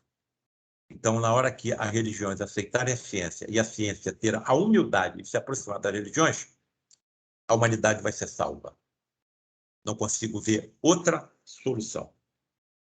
Aí está o amigo de vocês. E eu hoje considero um centro cirúrgico como um ambiente sagrado. Eu não entro em um centro cirúrgico sem colocar na minha imagem, nem entro numa sala de cirurgia, sem colocar a seguinte imagem na minha mente. Essa aqui está. Que Deus me ajude. Sempre é bom pedir. Nenhum médico está sozinho. Nem os que em nisso não acreditam. Eu não tenho nenhuma preocupação com meus colegas que não acreditam em nada. Não tenho. Porque eu cheguei a perguntar ao Rocha Lima, que era o presidente lá de Freire, quando ela cheguei, se eu não devia conversar com meus colegas o que eu estava aprendendo ali dentro. Por quê? Indagou Rocha Lima. Doutor Rocha Lima, meus colegas estudam dia e noite, trabalham até exaustão, ensinam tudo que sabem aos mais jovens, ainda encontram tempo para cuidar da família e não acreditam em nada. O senhor não acha que eu tenho que conversar com eles do que é que eu estou aprendendo aqui dentro do lar de Frei Luís? Aí ele falou assim para mim, não mexa com nenhum dos seus colegas, porque eles estão na sua frente. Como estão na minha frente? Não precisam de religiões nem de orações, porque a vida de cada um já é uma prece contínua. Fechei a boca, abaixei a cabeça, nunca mais toquei no assunto.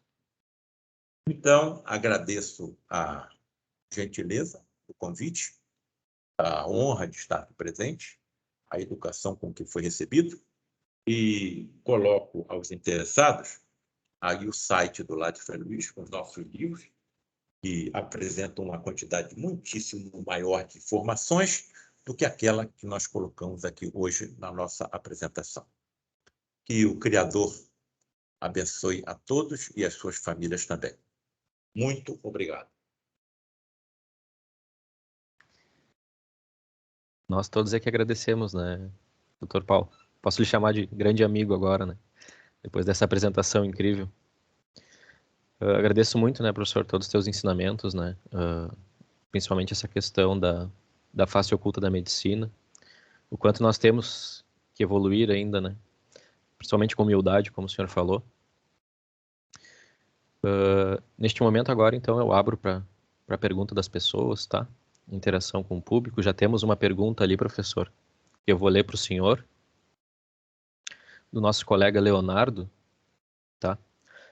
Professor, como médico, como o senhor vê a relação da psiquiatria e esses fenômenos com os quais o senhor teve contato? Como o médico psiquiatra pode encarar esses processos sem abrir mão das intervenções farmacológicas e não farmacológicas para tratar os pacientes? O cirurgião trata o que vê. Como fica o psiquiatra e a psiquiatria, que tem uma subjetividade muito maior nas suas patologias? Pergunta extremamente importante. Nesse livro, A Face Oculta da Medicina, eu coloco 2 capítulos intitulados Drama das Doenças Psíquicas. Todo tratamento feito pelos nossos psiquiatras é importantíssimo.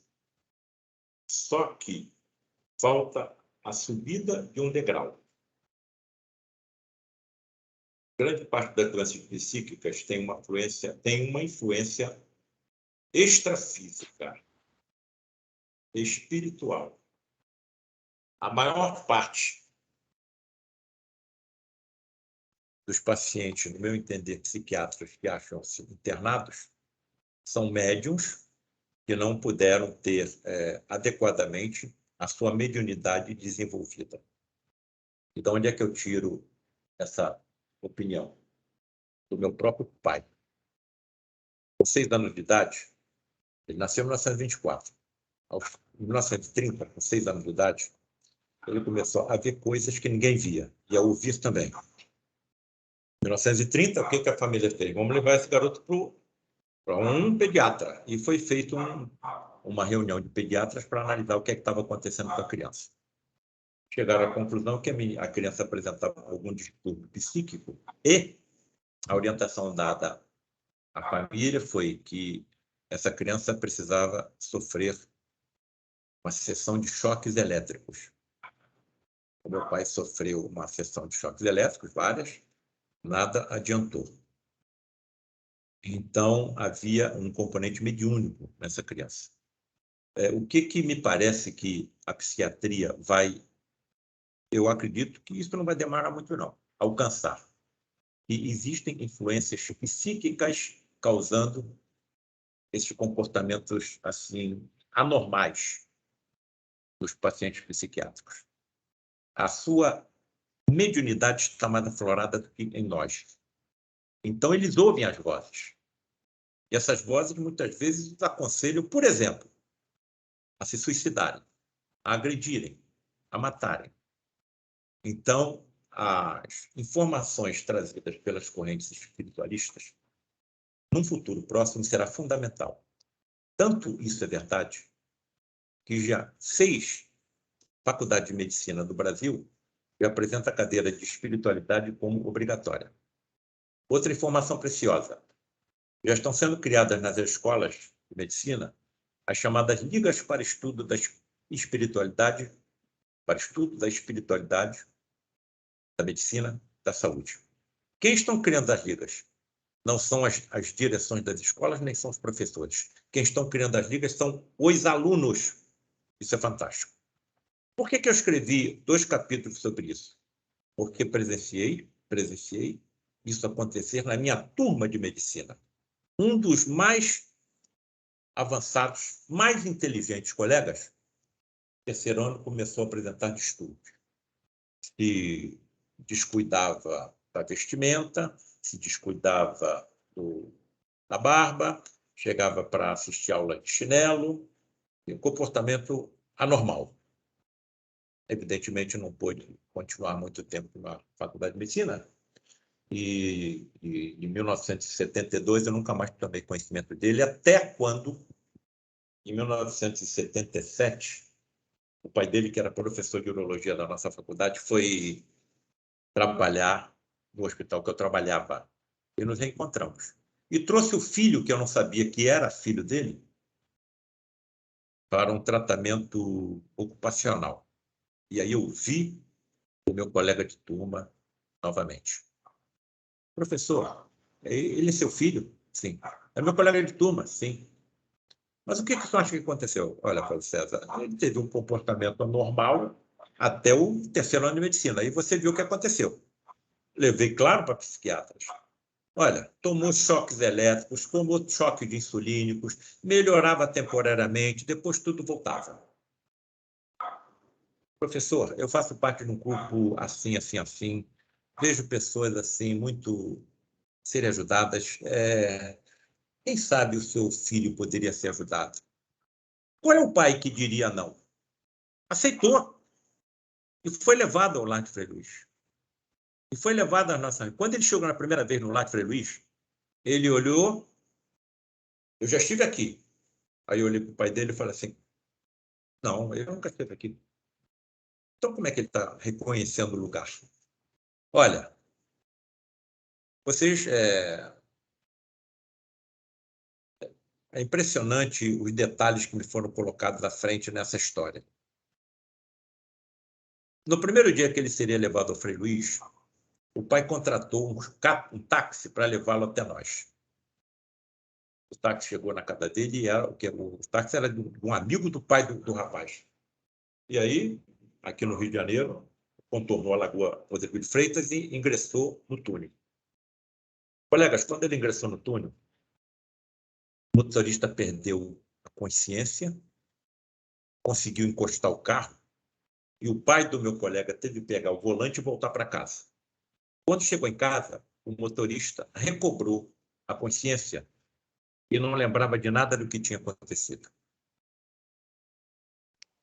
Depois eu comentei para o Rocha Lima o que tinha acontecido. Ele falou assim, olha, vamos tentar mais uma vez levá-lo até o Frei Luís, até o Largo Frei Luís. Agora tu vai ter que buscá-lo. Tá bom, fui lá, busquei. Essa história está toda contada com mais detalhes no livro A Face Oculta na Medicina. E começou um tratamento. Melhorou até um determinado momento, e depois ocorreu um temporal aqui no Rio de Janeiro, ele sumiu de casa, e aí o pai me ligou desesperado, que o pai não voltava. Bem, e aí eu liguei para o Rocha Lima fez um grupo de orações com os componentes do Lar de Frei Luís, e, curiosamente, na mesma noite, o rapaz voltou para casa encharcado. Olha, e o Rocha Lima fez uma reunião especial na casa dele para saber o que é que estava acontecendo com esse rapaz. E foi colocado um médium de efeitos físicos dentro de uma cabine e um grupo seleto de 7 ou 8 pessoas dentro da sala onde ocorriam, no início, as reuniões de materializações. Era na casa do Rocha Lima que isso acontecia. Penumbra, entramos em orações, e havia uma senhora do meu lado, muito tranquila, muito delicada, médium. E aí o Rocha Lima fez uma oração e citou o nome do rapaz. Quando ele citou o nome do rapaz, alguma coisa se incorporou nessa senhora que estava ao meu lado. E a personalidade dela mudou completamente. Ela se levantou diante de nós, apontou para cada um de nós e falou assim, com uma voz que nitidamente não era mais ela. Escuta aqui, vocês estão pensando que ele é algum santinho, é? Que nós é que somos os vilões dessa história? O que é que vocês fariam se tivesse a família inteira de vocês passada a lâmina de faca? Quando ela falou isso, nós escutamos uma salva de palmas vindo de dentro da cabine onde estava um médico de efeitos físicos em transe, Ivan de Castro. Mas se tinha só uma pessoa lá dentro, de onde vinha aquela salva de palmas? Nós vamos continuar. Vamos levá-lo à sarjeta, como ia fazendo, como quase fizemos quando houve aquele temporal. E ninguém sabia o que tinha acontecido, só eu e o Rocha Lima. Bom, continuamos, mas o Rocha Lima me falou, olha, Paulo César, imagina uma massa de vidraceiro. Se você colocar um polegar e amassar, vai aparecer uma marca. Se você tatear, você pode fazer com que a marca desapareça. Mas se você demorar muito, a massa de vidraceiro vai endurecer e a marca não vai sair. É o que deve ter acontecido com esse rapaz. A influência negativa daqueles que o perseguem estão há muito tempo. Nós vamos continuar ajudando, mas acredito que é muito difícil ele voltar para a normalidade. Tudo bem. Expliquei tudo ao pai. Naquela mesma semana, eu cheguei em casa. A minha mãe disse o seguinte, olha, o pai daquele seu colega ligou, disse para assim que você chegar para ligar para ele. Liguei.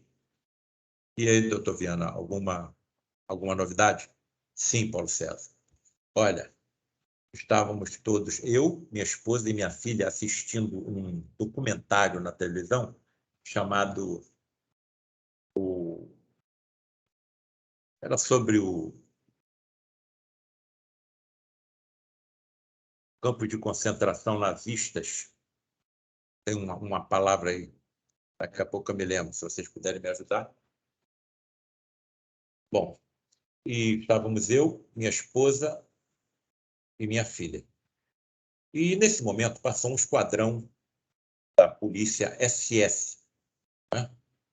Aquela que comandava, que administrava os campos de concentração dos nazistas. E, nesse momento, o meu filho atravessou a sala, olhou para a televisão, vendo aquele grupo da SS nazista passar na tela, apontou para a tela e indagou para nós: veja se vocês estão me reconhecendo ali.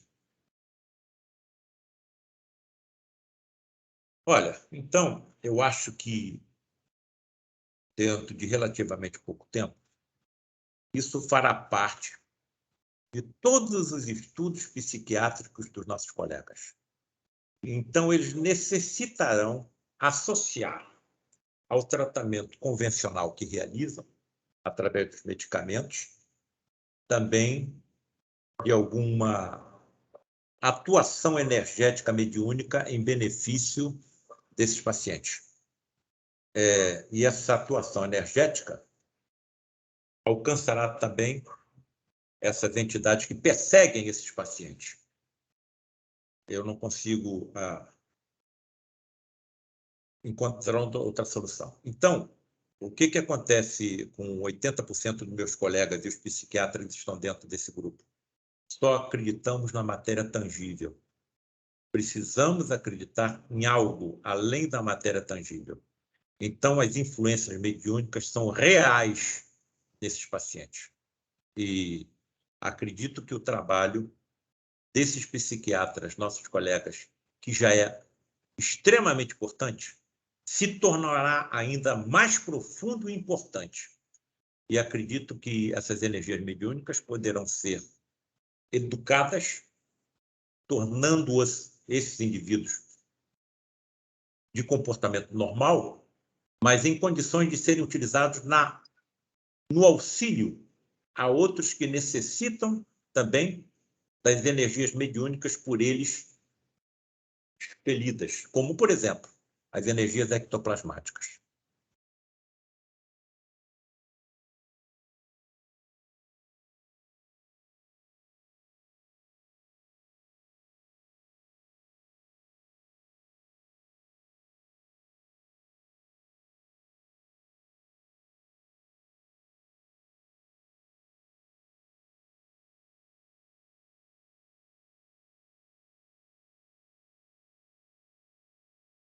Perfeito, professor.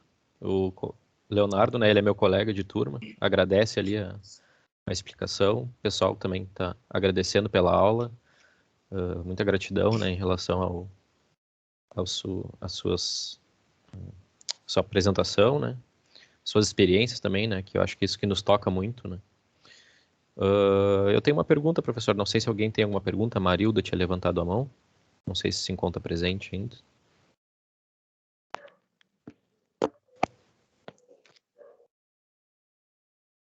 Marilda?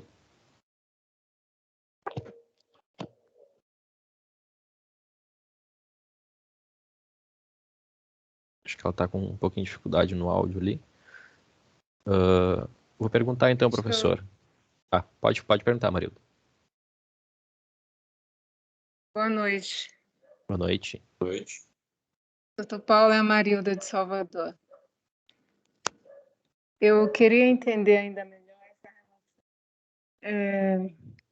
No espiritismo, né, versus a medicina, o porquê que ainda vivemos com tantas doenças que ainda não há curas, tipo câncer, versus a questão do sofrimento humano, enfrenta com essas Está falhando.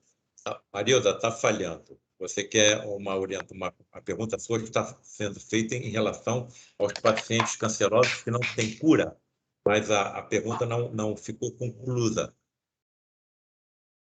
Eu vou botar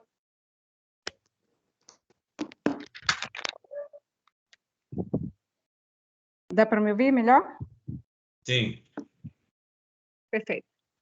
Eu queria entender ainda melhor essa relação, né,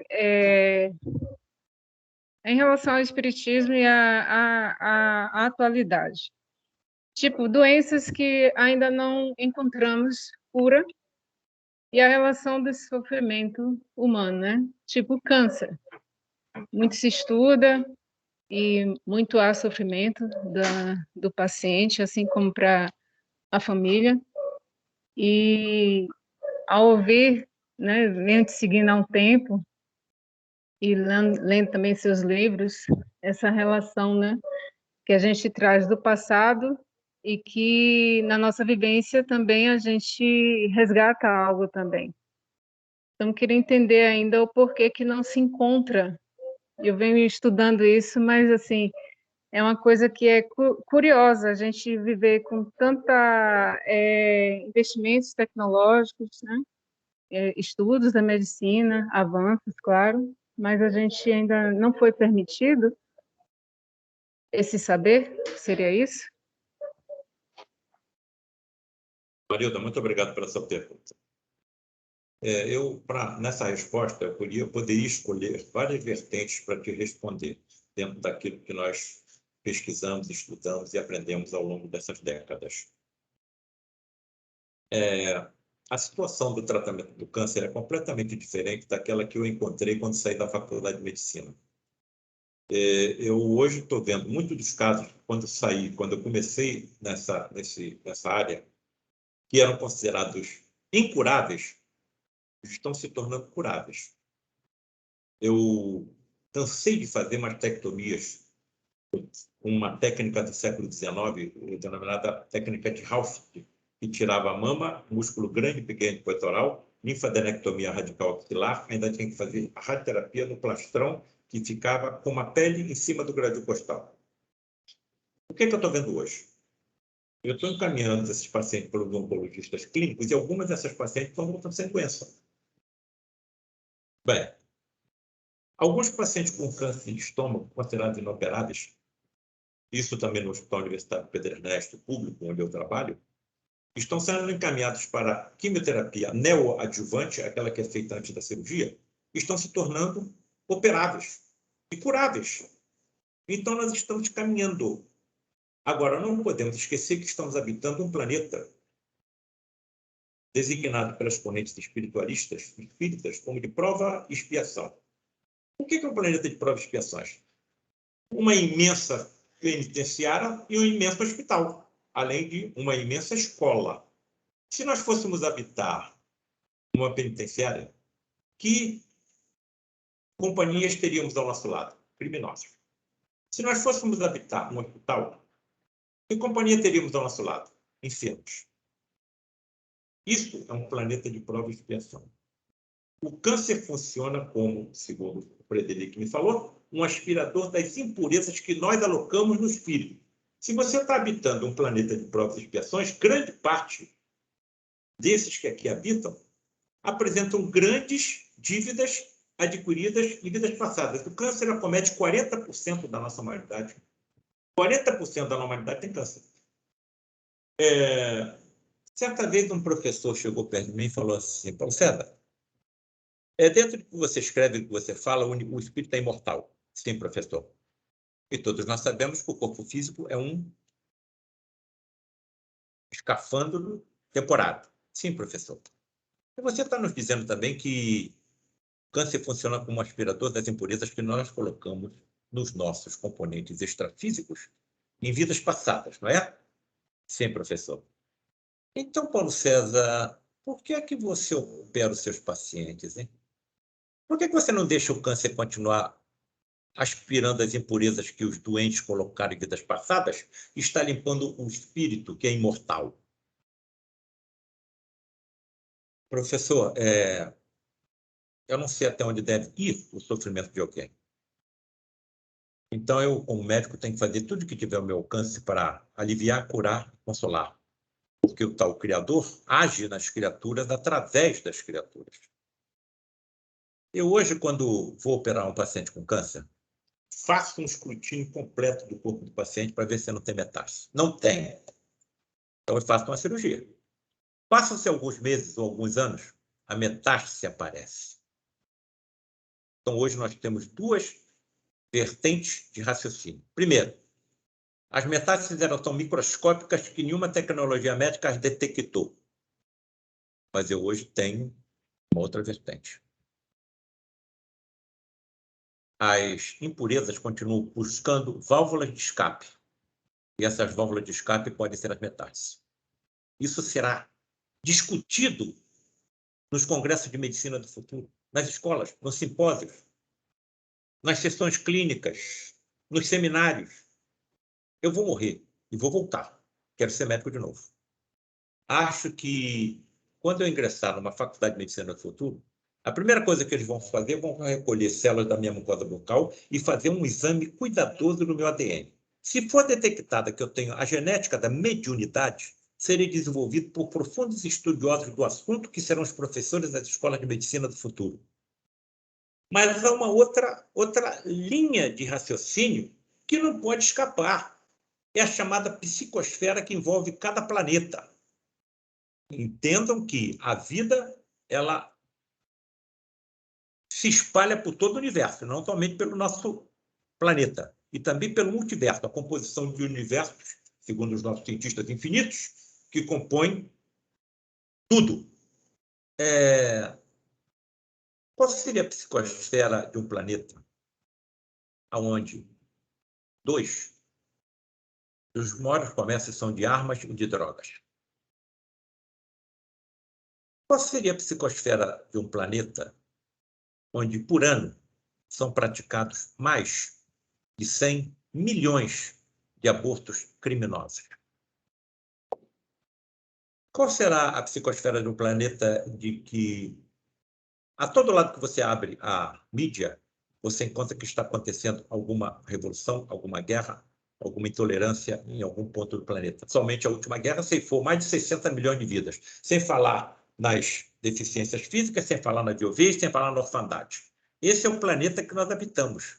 Então, enquanto não continuarmos assim a purificar essa psicosfera, continuaremos enfrentando as pandemias e as doenças como câncer.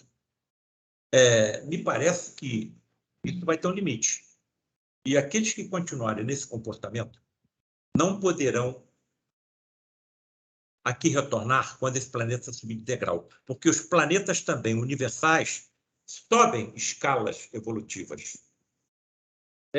Mas, doutor Paulo César, esse planeta parece que está virando pelo avesso, né? Pandemia, maremoto, tsunami.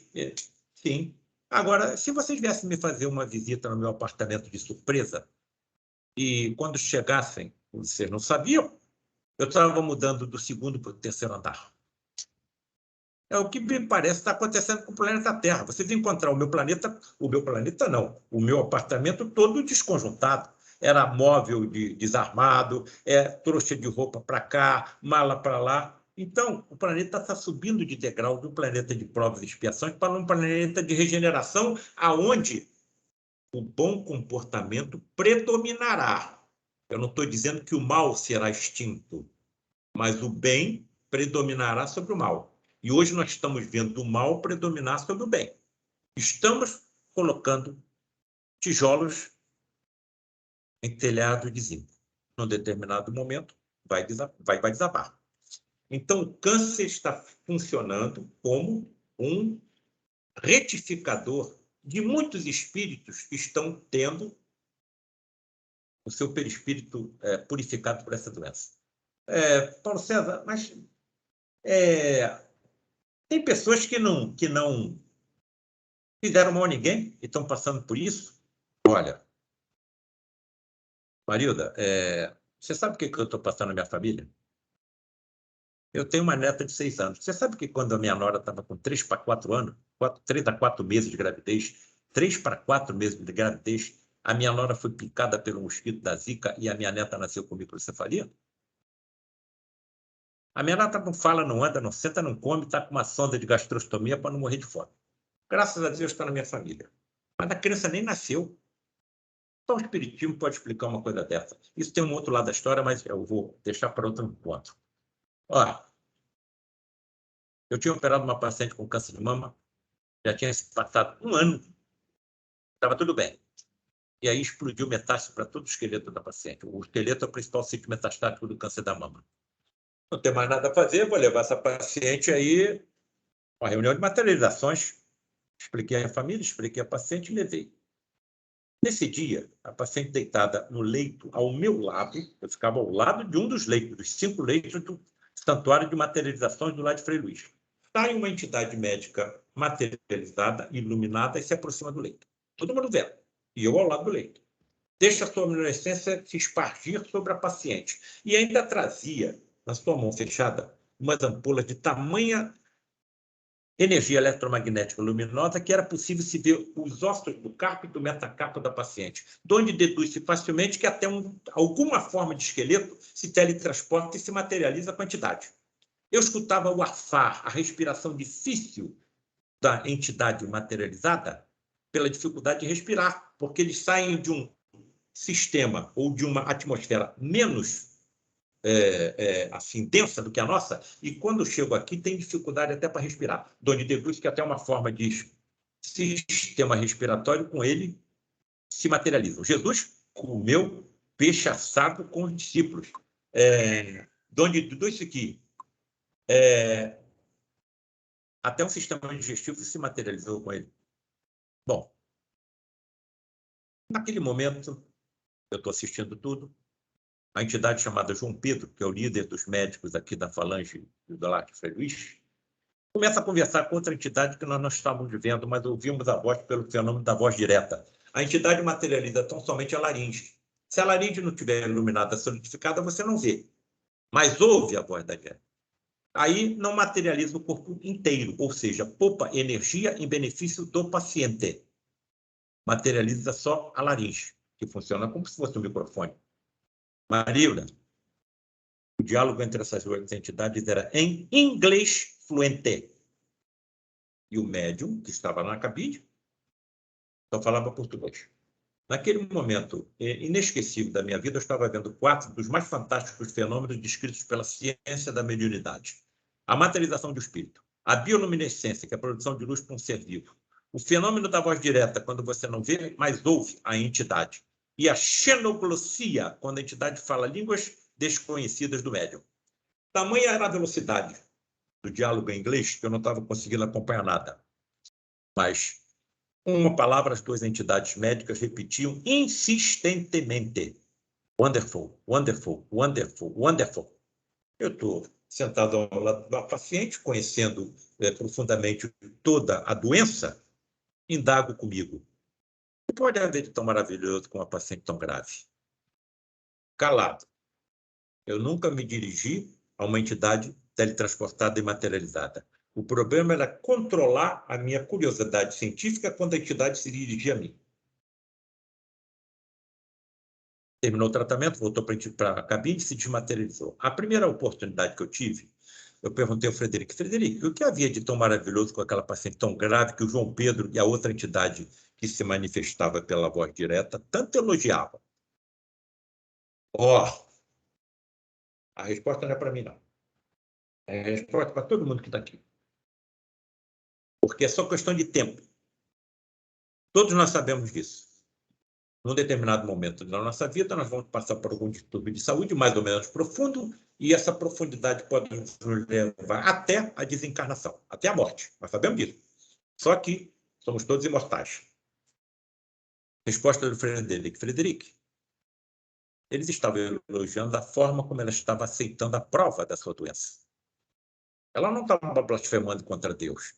E tudo que a medicina de vocês tem a oferecer, ela estava aceitando resignada e serenamente.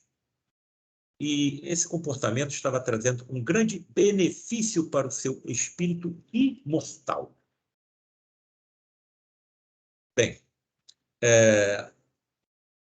independente do sofrimento que nós estejamos passando, todos nós somos imortais.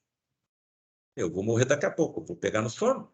Amanhã de manhã eu vou ressuscitar.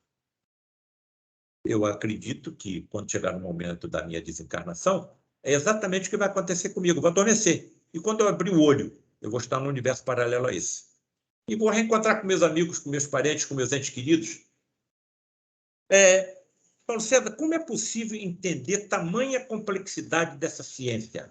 Você está dizendo que os corpos serão constituídos por outros átomos em vibrações, os mesmos hábitos que o nosso, mas em padrão de vibração diferente, por isso que nós não vemos esses espíritos. Como é que nós vamos entender essa ciência? Calma.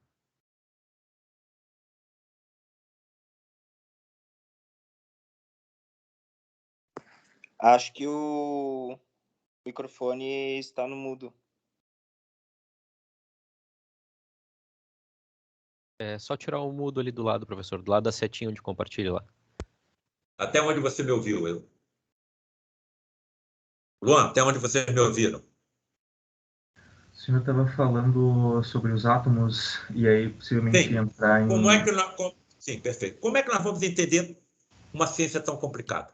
A ciência do elemento espiritual.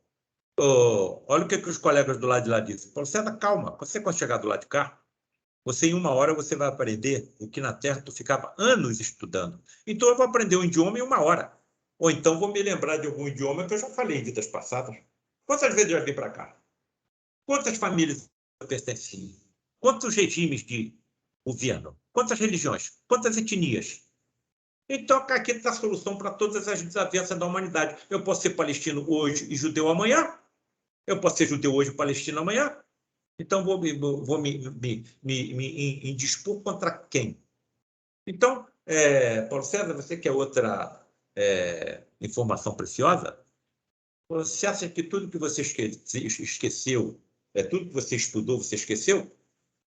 Quando você passar por lá de cá, tudo naturalmente vai voltar para a tua memória. Cara, eu entrei para a faculdade em 1970, nós estamos em 2021. O que eu me lembro de 51 anos? Aquilo que eu faço é aquilo que eu ensino. Eles estão dizendo que tudo vai retornar naturalmente para a minha memória. Tu já imaginou a felicidade de um médico vendo isso acontecer? Paulo César, você quer outra informação preciosa? Você acha que você esqueceu tudo que você aprendeu nas múltiplas vidas que você já teve? Tudo que é importante para a evolução do seu espírito vai também retornar à sua memória. Caraca! Olha, vou falar que a minha família não me ouça. Quanto me custa essa espera, cara? Você já pensou você ter todas essas informações, todo esse conhecimento que você adquiriu em múltiplas vidas? Isso é brincadeira. Olha, a nossa ciência reconhece que nós sabemos o que acontece somente em 4% do universo. O que acontece em 96% do universo, a nossa ciência não sabe. Aí vem matéria escura, energia escura, e os nossos cientistas sabem que existe, mas não sabem de que é feita. Certo? Isso sem falar nas ciências extrafísicas, nas ciências do elemento espiritual. Agora, como eu sou imortal, não tenho nenhuma preocupação em relação a isso. O câncer continua sendo um elemento de purificação para a humanidade pertencente a um planeta de provas e expiações, que, até onde sabemos, é composta por 22 bilhões de espíritos, enquanto 7 a 8 bilhões estão encarnados, os outros desencarnados. Mas fazemos parte dessa família. E essa família tem um comandante. Qual é o comandante? Um Cristo planetário chamado Jesus. O que é um Cristo planetário? Um espírito criado simples e ignorante como nós, que atingiu tamanha evolução em ciência e tecnologia, e principalmente em sabedoria e amor, que lhe foi concedido o governo de um planeta inteiro, com toda a sua humanidade encarnada e desencarnada. E o nosso planeta começou a existir há 4 bilhões e 500 milhões de anos. Então, há 4 bilhões e 500 milhões de anos, o tal Jesus já era Jesus. E, segundo algumas informações, a evolução do seu espírito aconteceu em sistemas solares que nem mais existem. Será que esse é o meu futuro? Agora, como é que eu vou negar, depois de ter 40 anos presenciado o que eu presenciei? Conversando com colegas médicos que já passaram por aqui e me informando que continuam atuando como médicos, com uma medicina ultra evoluída em relação a nós. Coloque isso tudo na balança, se coloquem como médicos na minha posição. Agora, eu não sei por que eu estou nessas condições. Bota o Luan no meu lugar. Eu escrevi 8 livros até agora, o Luan ia escrever 50.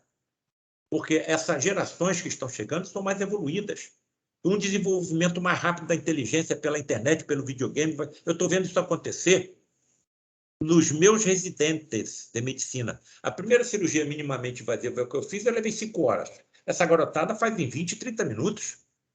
Trabalho melhor em 3 dimensões vendo 2 do que eu.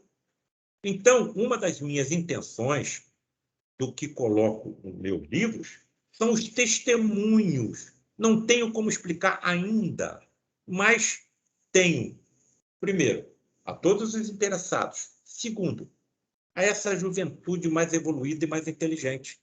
Provavelmente vão pegar as minhas informações e vão levar mais rápido às conclusões, às elucidações que nós todos ansiamos. É só questão de tempo.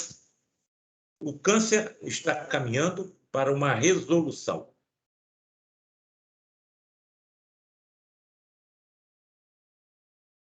Perfeito, Dr. Paulo.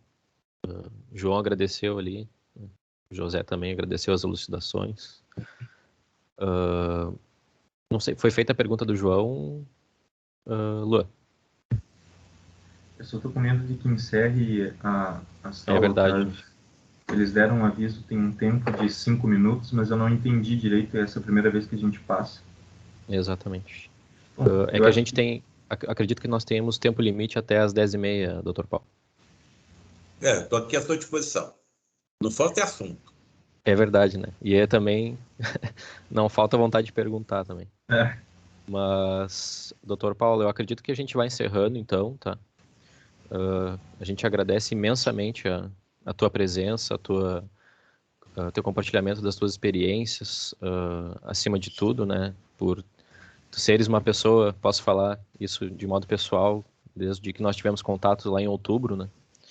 Tu foi uma pessoa que se prontificou de todos os modos possíveis, né? Sempre de alto astral para que essa palestra pudesse acontecer. Então, também a todos os diretores da LASE que estão aqui, né? Eles sabem que desde o início, quando arquitetamos a LASE, nós tínhamos por um ideal trazer o senhor para debater conosco esses assuntos. Então, a gente se encontra nesse momento extremamente realizado com a tua presença e com a tua palestra. A gente agradece de coração mesmo a presença de todos que estão aqui, né? Que puderam compartilhar também, de algum modo, suas experiências, suas perguntas. E fica o agradecimento, professora, e que se inicie esse nosso projeto para a apresentação dos teus outros trabalhos.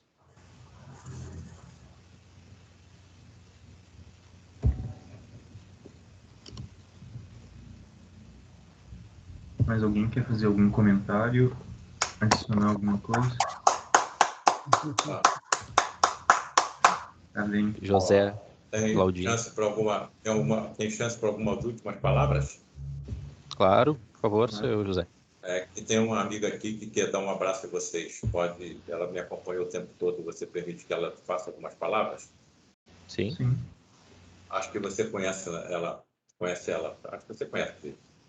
Acho que o Nelson também conhece, Nelson. Sabe quem é? Bom, então eu vou entregar nosso encerramento nas palavras de Maria, tá bem? Ave Maria, Senhora do Amor, que ampara e redime. Ai do mundo se não for a vossa missão sublime. Cheia de graça e bondade, é por vós que conhecemos a eterna revelação da vida e seus dons mais supremos. O Senhor sempre é convosco, mensageira da ternura, providência dos que choram nas sombras da desventura. Bendita sois vós, ó Rainha, estrela da humanidade, rosa mística da fé, brilho puro da humildade.